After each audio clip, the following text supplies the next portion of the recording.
Boa noite a todos presentes. Meu nome é Raquel Moreste, sou autora acadêmica do oitavo período de Medicina da PUC-Minas, no campus Betim. E hoje eu estarei conduzindo a apresentação Alternativas de Comunicação durante a Consulta do Surdo. Os profissionais estão aptos, revisão de literatura. O presente trabalho também foi elaborado juntamente com a coautora Isabela Meise, também acadêmica do oitavo período de Medicina da PUC-Minas, tendo como orientadora Luzicléia Janice de Andrade. Falando da medicina, os profissionais eles são capacitados para analisar, decifrar e descobrir os males que estão acometendo o paciente no momento. E para que a medicina ocorra de forma efetiva, é necessário que tenha uma construção de um forte laço de confiança entre o profissional e o paciente, conhecida como relação médico-paciente. Em busca de obter um laço estreito nessa relação, o profissional ele acaba se dispondo de técnicas comunicativas que promovem maiores chances de sucesso na construção da confiança deste com o paciente. E, como resultado, tem-se maiores chances de resolução em saúde com o aumento da qualidade de vida do paciente. Sabe-se que, quanto mais estreita for essa relação, maior é a confiança do paciente com o médico e maior o número de informações obtidas pelo profissional para a resolução do quadro. Entretanto, como que os profissionais de medicina têm lidado com essa construção da relação médico-paciente com os pacientes surdos? Sabe-se que os surdos, em sua grande maioria, dispõem-se de métodos comunicativos pouco conhecidos pela população em geral. E essa carência, infelizmente, também atinge os médicos. E diante dessa barreira comunicativa, principalmente por carência do conhecimento em Libra e da comunidade surda em geral, médicos e alunos de medicina enfrentam dificuldades comunicativas com esse público, diminuindo assim a efetividade tanto da consulta quanto do tratamento médico, resultando assim em uma diminuição da qualidade de vida dos pacientes surdos. E antes disso, percebe-se o nosso interesse em verificar quais são as abordagens alternativas utilizadas pelos profissionais no caso de se deparar uma consulta com um paciente surdo. E se essas alternativas comunicativas atendem à construção de um laço estreito na relação médico-paciente. Em relação à metodologia, trata-se de um estudo do tipo revisão de literatura com busca no banco de dados Cielo e Lera. Foram utilizados descritores medicina em Libra e foram aceitos todos os artigos indexados na busca.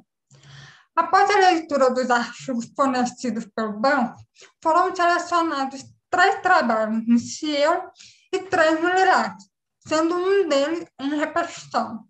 E, por conta disso, foram selecionados 5 artigos no total. Em todos os artigos, foi relatado que existe um baixo conhecimento em Libra, tanto pelos profissionais quanto pelos alunos de medicina. E, além disso, observou uma carência em conhecimento da comunidade surda no geral.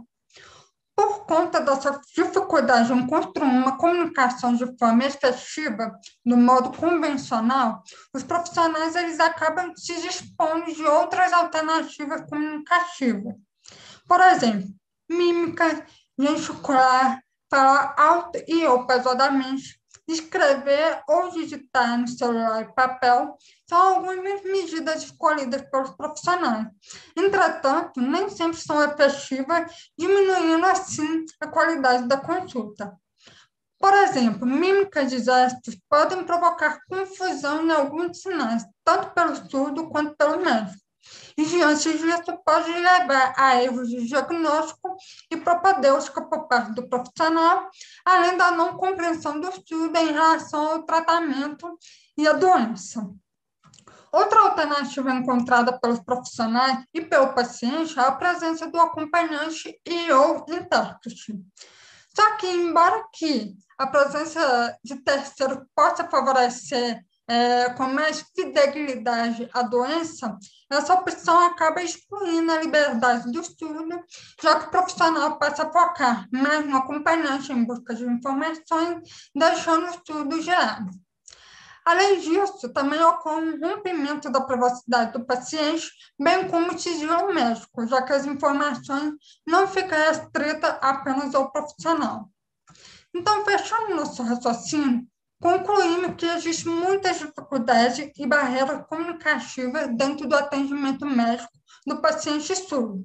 E, por conta disso, além de uma baixa qualidade no atendimento em saúde, existe uma diminuição na qualidade de vida do surdo, já que esse acaba menosprezando o cuidado com a saúde e deixa de ir em consultas médicas. Percebemos ainda que é escasso o número de estudos que buscam analisar e avaliar o cenário da relação médico-paciente surdo no Brasil, e há poucos trabalhos que analisam se a formação de novos profissionais médicos tem fornecido uma capacitação dos alunos para atender esse público de forma eficaz.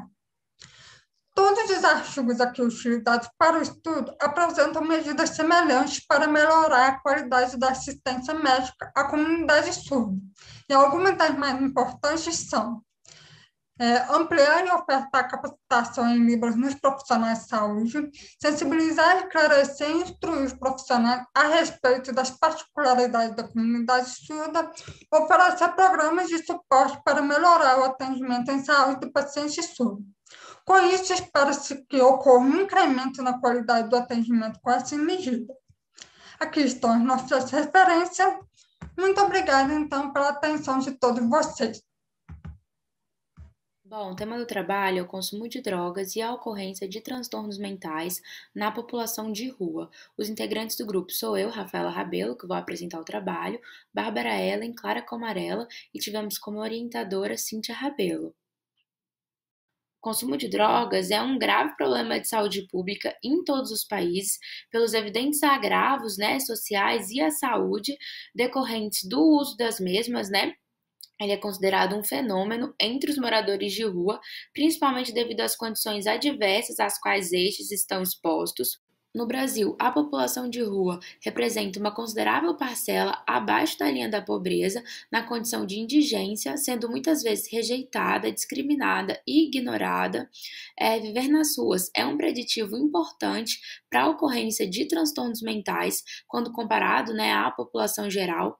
A prevalência do consumo de drogas é alta entre as pessoas com transtornos psiquiátricos, e essa associação na população de rua mostra significância com o padrão diário de consumo. O objetivo do trabalho consiste em abordar a associação entre o consumo de drogas e a ocorrência de transtornos mentais na população de rua, fazendo-se uma interface entre saúde mental e vulnerabilidade social. O grupo utilizou como base de dados PubMed, Cielo, Trip Database e BVS. Os nossos descritores foram pessoas em situação de rua, usuários de droga, transtornos mentais e vulnerabilidade social. 7 artigos e um manual foram utilizados para a fundamentação desta revisão de literatura. Bom, aqui na discussão é importante a gente entender a realidade desse indivíduo em situação de rua, que por viver em espaços inóspitos, geralmente ligados a um comportamento de sobrevivência, tem suas necessidades psicológicas de ser acolhido negligenciadas, visto que o ambiente não propicia esse cuidado.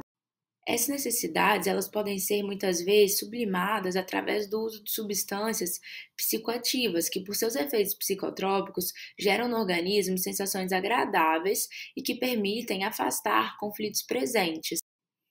As dificuldades existentes no espaço público são capazes de desencadear a ruptura da sanidade psíquica em indivíduos com predisposições. Ao mesmo tempo, moradores de rua, usuários de droga, apresentam um histórico de comportamento psicótico e a droga agrava o seu estado mental, enquanto outros podem desencadear o transtorno psíquico através do uso da substância. Essa patologia é reconhecida como transtorno psicótico induzido por substância e que tem como critérios diagnósticos a presença de delírio e alucinações que se desenvolvem durante ou logo após a intoxicação por uma substância ou abstinência da mesma. Além disso, também pode ser dividido em categorias como transtorno por uso leve, transtorno por uso moderado ou grave. Em 70% dos indivíduos, o uso de substâncias psicoativas podem mascarar, mas rapidamente, as sensações prazerosas causadas pelos transtornos. Mas, com o fim do efeito da droga, as sensações voltam com maior intensidade, criando um ciclo de uso no indivíduo vulnerável. Bom, conclui-se que viver em situação de rua é um risco para o consumo de drogas e para o desenvolvimento de transtornos mentais. São necessárias intervenções públicas para minimizar a necessidade dessa população de buscar por essas substâncias e para o tratamento de transtornos mentais, já que, assim como o uso de drogas, pode levar ao desencadeamento de transtornos mentais, essas patologias também podem ser a causa do abuso dessas substâncias.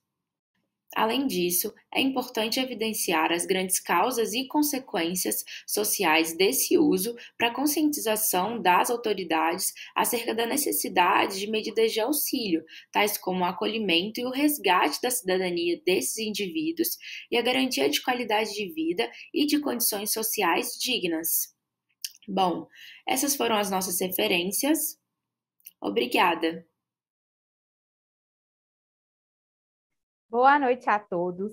Meu nome é Clara, eu sou acadêmica do 10º período de Medicina da PUC e, juntamente com meu orientador, Dr. Ernesto Machado Nunes Neto, vou apresentar para vocês este trabalho, cujo título é O Impacto da Covid-19 na População Carcerária do Brasil.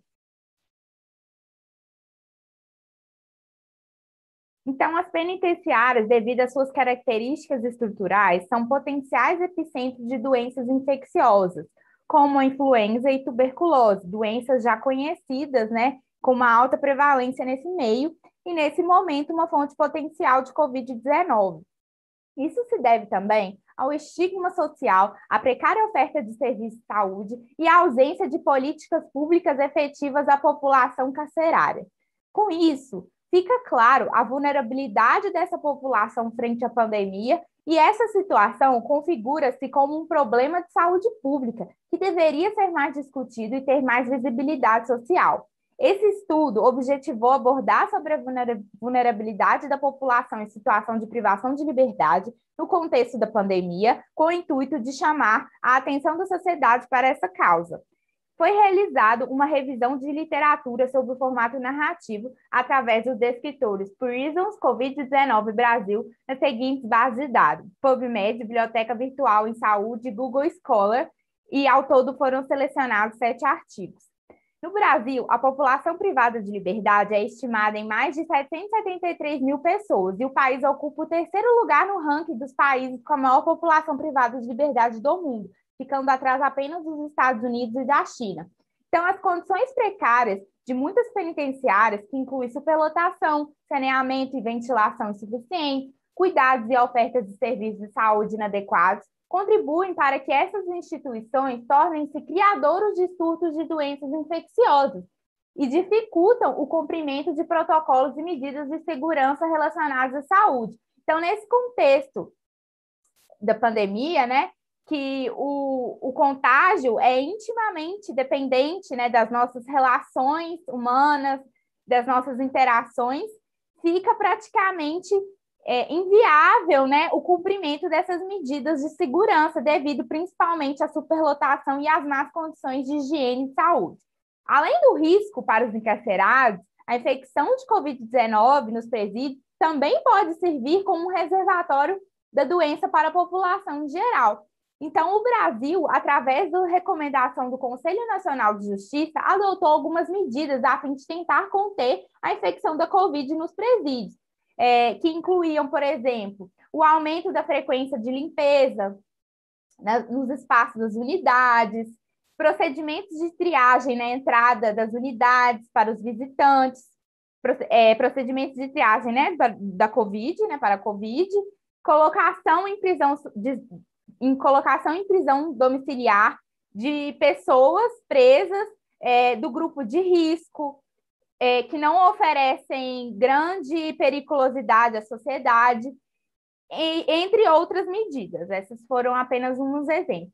Então, mesmo com as medidas adotadas através dessa recomendação, fica claro que o controle da pandemia do novo coronavírus é um desafio nesse cenário de encarceramento. O país possui um déficit de cerca de 303 mil vagas, impossibilitando que condições mínimas de saúde sejam asseguradas aos encarcerados. Não se sabe a fundo o rigor de cumprimento dessas medidas. Isso foi apenas uma recomendação do Conselho Nacional de Justiça, mas não tem nenhuma fiscalização, né, nos presídios, né? A gente não se sabe se isso está sendo cumprido mesmo. E a falta de dados em saúde sobre a população encarcerada impede a adoção de medidas efetivas em prevenção e promoção de saúde. E isso se agrava com o contexto da pandemia.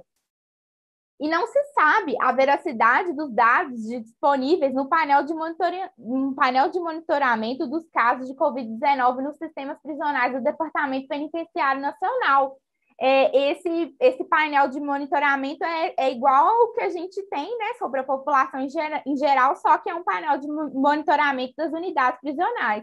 Muitos artigos, né, relatam que esses dados estão subestimados, tendo em vista que uma pessoa contaminada pode transmitir ao vírus a aproximadamente 10 outras pessoas, numa população carcerária, né, com celas superlotadas, fica praticamente, né, a contaminação é imensa.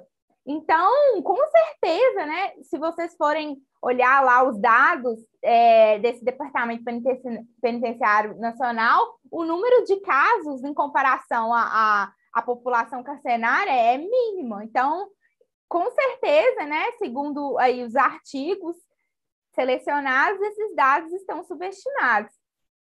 Então, esse trabalho, né, ele fica aqui a necessidade de chamar a atenção da sociedade para essa causa. Se o controle da pandemia já está difícil de ser controlado na sociedade em geral, nesse contexto de encarceramento, né, fica praticamente inviável com essas condições atuais dos presídios brasileiros. Muito obrigada. Essas foram as minhas referências bibliográficas. Obrigada.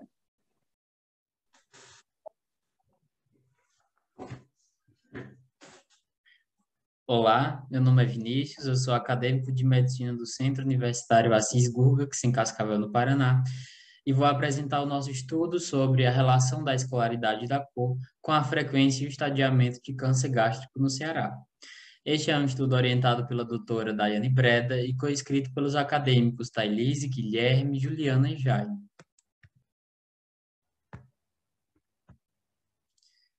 Inicialmente, é importante pontuarmos que o câncer gástrico representa a segunda neoplasia maligna mais diagnosticada do mundo e a terceira com maior mortalidade no país. Apesar de endêmica no Japão, em uma perspectiva mundial, esta é uma doença classicamente de países em desenvolvimento, de pobres e de pessoas pretas. Quanto aos fatores de risco, o mais estabelecido é a presença da Helicobacter pylori, uma bactéria considerada pela OMS carcinógeno classe 1. Mesma classe do tabaco quando se analisa o câncer de pulmão. Há outros fatores de risco menos prevalentes, como o consumo excessivo de sal, que modifica a mucosa gástrica, tornando-a mais suscetível a carcinógenos, tabagismo, etilismo e baixo status econômico. A endoscopia digestiva alta ainda é o melhor método diagnóstico para essa doença. No entanto, ela ainda encontra o seu acesso extremamente deficitário em muitas regiões, principalmente no norte e no nordeste. Apesar da redução das taxas de câncer gástrico nos últimos 70 anos em países desenvolvidos, aqui no Brasil os números permanecem elevados. Isso se dá principalmente à ausência e ineficiência de políticas preventivas e de rastreamento do câncer gástrico no país. Até agora, a única terapêutica curativa efetiva para o tratamento do câncer de estômago é sua ressecção cirúrgica para os estágios iniciais. No entanto, grande parte dos pacientes são diagnosticados já em estágios mais avançados da doença, possuindo uma sobrevida de apenas 12 meses. Nesse prisma, o nosso objetivo é investigar a relação da escolaridade como preditor de status socioeconômico e a cor com relação à frequência e ao estadiamento de câncer gástrico, com o objetivo de melhor delinear e direcionar condutas preventivas. Este é um estudo retrospectivo feito com base nos dados da plataforma do Registro Hospitalar de Câncer do INCA, em que estratificamos as informações acerca de escolaridade de cor, comparando-os com o estadiamento TNM dos pacientes diagnosticados com câncer gástrico no estado do Ceará entre 2010 e 2018. A partir desses dados, encontramos alguns resultados, sendo eles que 66% dos pacientes possuíam apenas nível fundamental, 19% sequer haviam frequentado a escola e apenas 1% possuíam nível superior e 14% nível médio. Quanto à cor, até 84% possuíam a cor parda, 1% indígenas, 1% pretos, 2% amarelos e 12% brancos. Quando comparamos essas variáveis com o estadiamento TNM, perceberam que as taxas se mantiveram, não revelando assim a associação entre escolaridade e cor com o estadiamento TNM do câncer gástrico. A partir desses resultados, apesar desse estudo não ter demonstrado a associação entre escolaridade de cor com o estadiamento TNM do câncer gástrico, fica claro que indivíduos pardos e de baixo nível educacional são muito mais expostos a esse câncer no estado cearense. Diversos estudos demonstram a maior exposição de grupos socialmente mais vulneráveis e de pessoas com baixo nível econômico e educacional a fatores de risco para o desenvolvimento do câncer de estômago, como, por exemplo, obesidade, tabagismo, etilismo, maior consumo de sal, demonstrando, assim, a maior exposição desses indivíduos. A partir disso, buscamos ajudar no delineamento de políticas preventivas e campanhas de triagem a estratos mais vulneráveis a essa doença.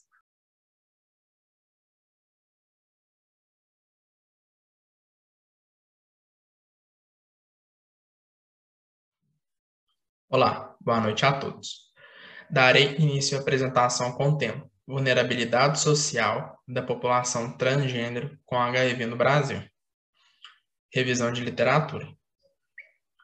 O trabalho foi feito por mim, Gabriel Jancic Rei Rodrigues, Ana Luísa Terra Lasmar, Júlia Guimarães Antunes Rodrigues, Letícia Rezende de Moraes e fomos orientados por Matheus Jancic Rei Rodrigues. Introdução. Para introduzir o assunto, é importante ressaltar que no ideário social, a epidemia da AIDS sempre esteve atrelada às práticas sexuais desviantes de determinados grupos sociais, e com destaque as pessoas LGBT. Entretanto, sabe-se que a AIDS não acomete somente grupos específicos, podendo situar-se em homens e mulheres cisgêneros ou transgêneros, pessoas sem orientação sexual prevalente e com diferentes facetas da vulnerabilidade e susceptibilidade ao HIV.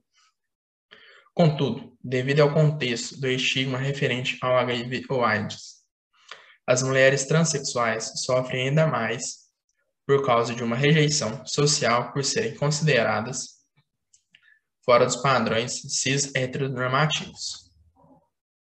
Objetivo: identificar os conhecimentos produzidos acerca da vulnerabilidade social da população transgênero com HIV no Brasil.